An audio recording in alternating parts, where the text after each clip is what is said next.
I literally put in my 2 weeks notice and took all of my life savings and went and opened up on the side of the road. Hi, I'm Brian with the Vault & Company from St. Augustine, Florida. I decided to shoot a little ad hoc video about our origin story. A lot of people want to know how the Vault & Co. got started, and it starts way back when I was a pawnbroker. So we've come up with 30 questions that I have never heard before, and my wife is going to ask them right off the cusp. So starting with question 1, what is it? Okay, I'm ready. Whoop whoop. What were you doing before you got into the pawn business, Brian? I was a stockbroker in 2007 with Ameriprise Financial. That was a terrible time to be a stockbroker. Stock prices were going down and down and down, and nobody wanted to listen to a 26-year-old tell them what to do with their life savings. So I ran into a pawnbroker who was a client of mine.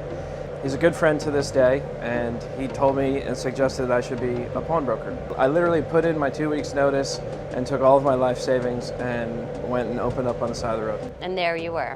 Okay. Yeah. Why did the pawn industry stand out to you over other businesses? It really didn't at the time. I didn't know anything about the pawn business, nothing. It just sounded like a good idea, and being a stockbroker wasn't working out. I was an entrepreneur for almost my entire life, so going back into business again probably was the most appealing part. I don't like working for other people.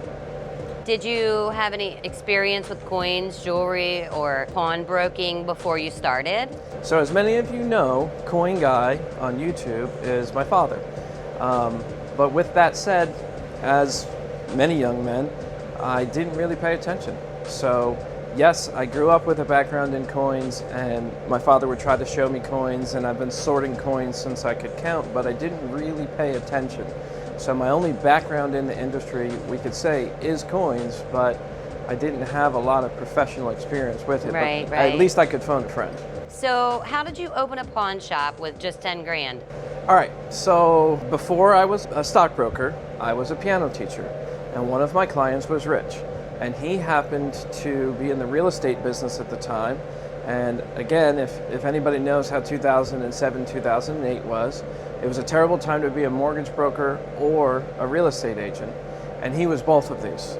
So I went to all of my richest clients, as I had when I was a stockbroker, and said, hey, I'm going to go open up a pawn shop in Bedford, Virginia. Do you want to give me $10,000? And he laughed me out of his office.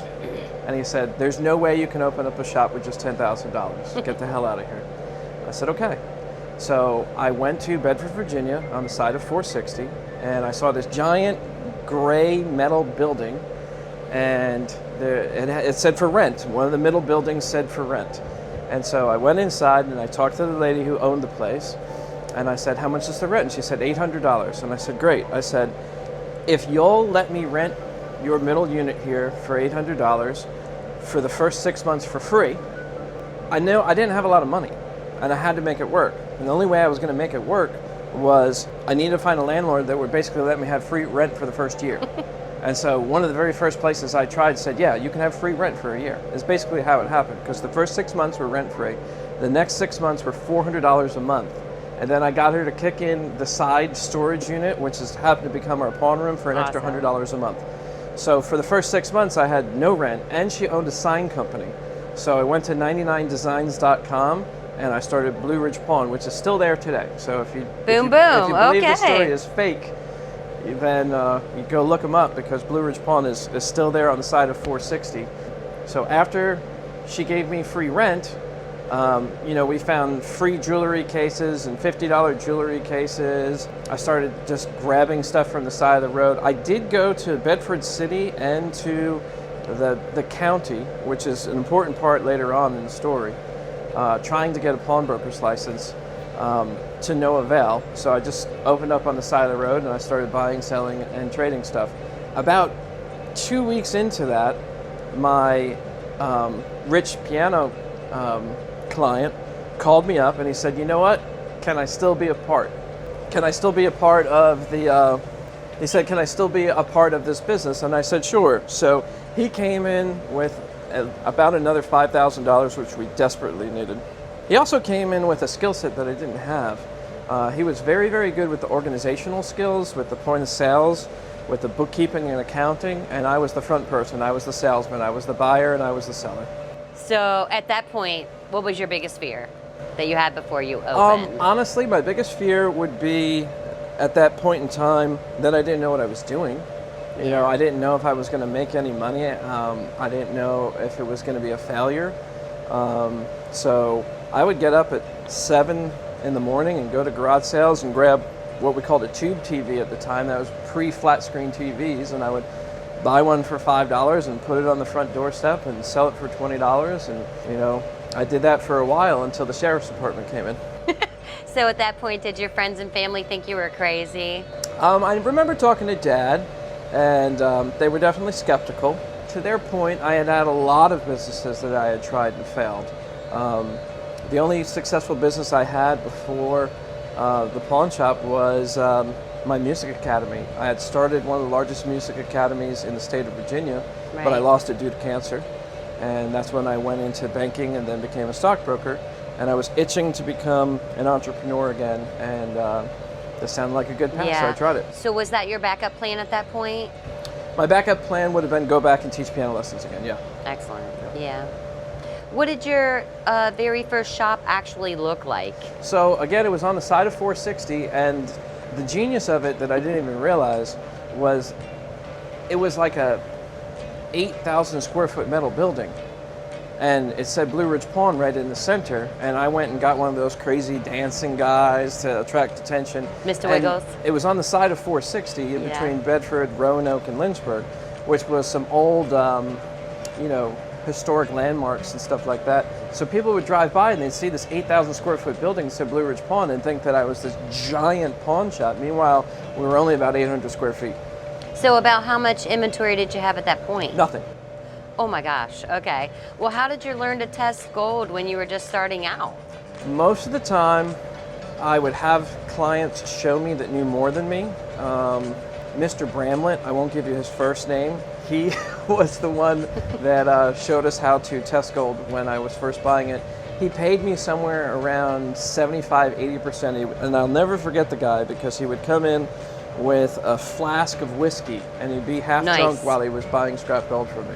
Yeah. Well, who was your very first gold buyer at that point? And how did you build that relationship? Mr. Bramlett. How'd you meet him again? He was just a customer that came in one day. You'll find if you don't have a mentor, and I would say that that's one of the best things you can do. If you're ever going to try and do this, don't be like me. Right, right. Get a mentor. And he was the closest thing I had to a mentor when it came to buying and selling scrap gold, because your competition's not going to teach you. So unless you born in it, or unless you go and work for somebody and then steal all of their information and go open your own place, you don't know. So I didn't know what I didn't know, and Mr. Bramlett showed me how to buy, sell, and test gold, and eventually we wound up going to Tri-Cities Gold. But before we even got to Tri-Cities, we went to Chilhowie, Virginia. Nice. Which was a giant brick house. Do you remember your first pawn customer? Yes. Tell us about that person. He was, I don't know how else to say it, he was just some country guy with a big belly, and he sold me a circular saw. The very first thing we bought was a $5 Was he happy with the circular transaction? saw. I guess. Yeah. What was the hardest lesson you learned during your first year? My hardest lesson during the first year is that you have to do everything by the books. Yeah. So the sheriff's department came in and they set up a sting operation on us, and they almost arrested us because we were pawning without a pawnbroker's license. Nice. I told you it would be important that we'd get back to that question. Yes. You have to follow all the county, city rules and regulations. The same thing with a sheriff's department or a police department. So the hardest lesson is get your license. Don't open up without a pawnbroker's license or they'll almost arrest you. And because of that, we got Bedford County's first and only pawnbroker's license. They took us to court, and we had misdemeanor charges that were dropped against us. And the judge looked right at the prosecutor and said, well, how are they going to be pawnbrokers if you don't know how to issue them a pawnbroker's license? Give him a pawnbroker's license. Good point. And the prosecutor was kind of threw his hands up. So they dropped all the charges, and the sheriff's department to this day issued the only paper copy I know of for a pawnbroker's license. It was one of those DARE certificates, like an 8x11 piece of paper, and it said pawnbroker on it. You're a pawnbroker. After that, they would just email us and say that I'm a pawnbroker.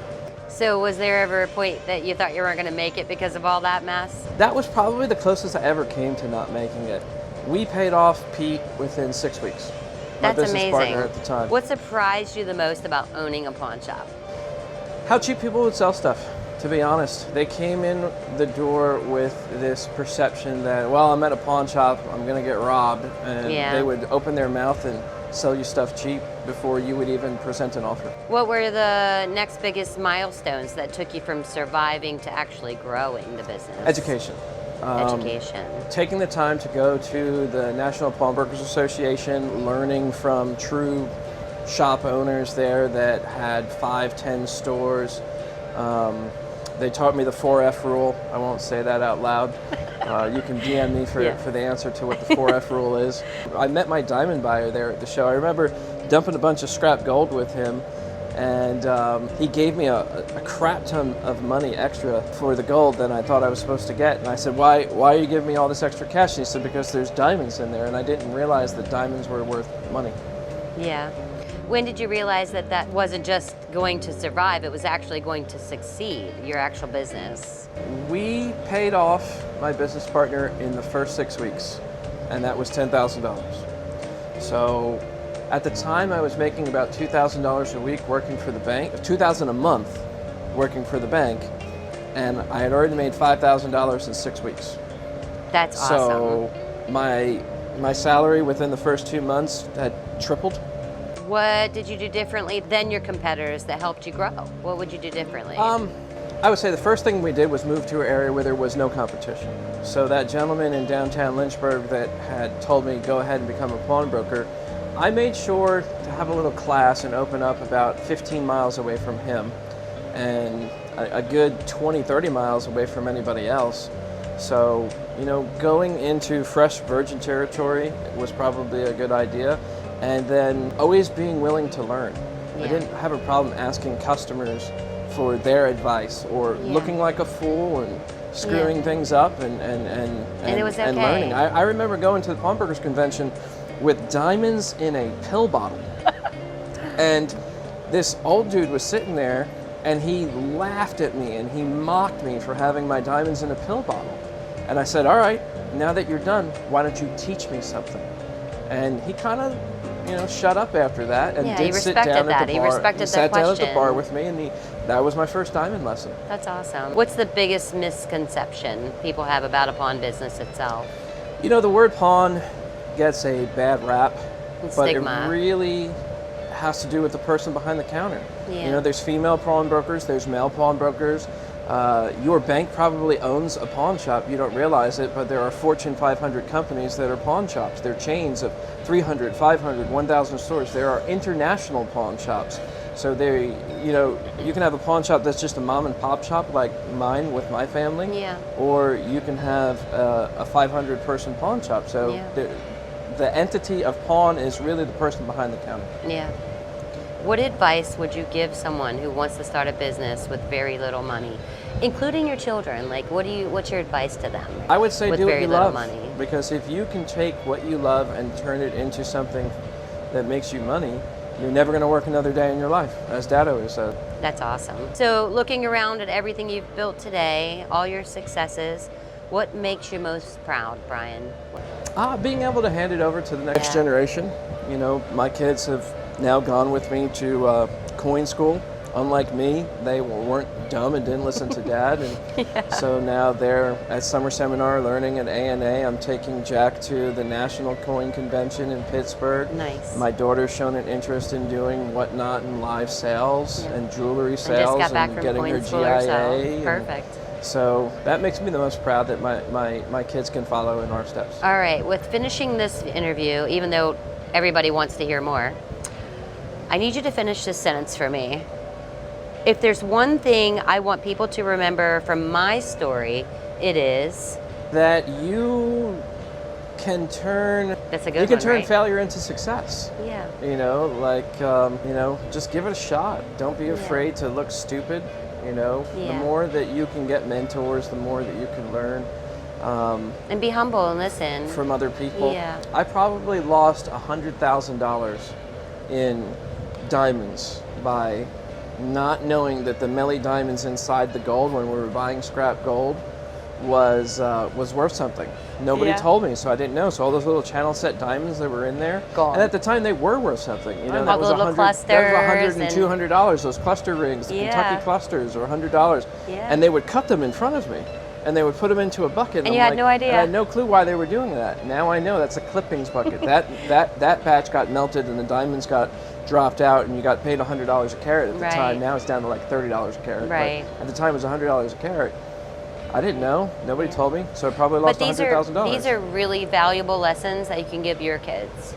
So it's kind of cool. Hopefully they'll learn from my mistakes. Yeah. You know, when we were selling gold, like I said, we went to this chicken coop, and there were pickup trucks from one end to the other in Chilhowie, Virginia. Some of you guys know what Chilhowie, Virginia was like. Now, that was some old school pawnbroking there, because we would show up and they would have a suitcase filled with cash, and they would have a clear bucket filled with gold, and there were guys with shotguns and guns everywhere, and you would just dump your gold. And I don't know how much reporting was going on over there, but everybody was handed cash and dumping gold, and that was some... So the best advice you'd give for not only your children, but other people's kids that want to get into this business, what's your best advice for them? You're going to need a mentor. You know, you're going to need a mentor, and I would stick with one subject that you're great at first. So if you're into watches, start with flipping watches. If you're into diamonds, start with flipping diamonds and jewelry. If you're into coins, start with flipping coins. So kind of stick to one subject at a time. Master your craft in one area before you spread too wide. One of the best things we ever did at the Vault & Co. was that we have gotten down to 5 categories. So we only do luxury purses, luxury watches, rare coins, gold and silver bullion, and custom jewelry. Estate jewelry. We've recently had some fun with our sports cards and Pokemon, but really there's only 5 categories we do. No more tools, no more electronics, no furniture. We used to do everything, and now we're just down to 5 categories and only luxury goods. So now we're a luxury boutique. We're not even a pawn shop anymore. I don't have my pawnbroker's license. I never thought I would get rid of my pawnbroker's license. But when Governor Ron DeSantis said that you didn't have to hold gold and silver bullion anymore, boom, boom. That was it. That was the end of the pawnbroker's license. I'll always be a pawnbroker at heart. I have it tattooed on my arm. I'm forever thankful to the industry and to all my mentors over the years. But we are now a luxury boutique. And very thankful. Yeah. Yes. Okay, in end, anything you'd like to say to your fans or your customers? I would appreciate a like and a follow. Boom. Definitely come to the Vault & Co. Facebook page. Check out the Real Coin Guy Facebook group. Yeah, we have the Vault & Co. VIP. Yes. You have the website, callthevault.com. We're open 7 days a week, so come to St. Augustine. It's a beautiful tourist town. It's America's oldest city. And let us know. We'll meet you there. We have like 1 million people a year that come there.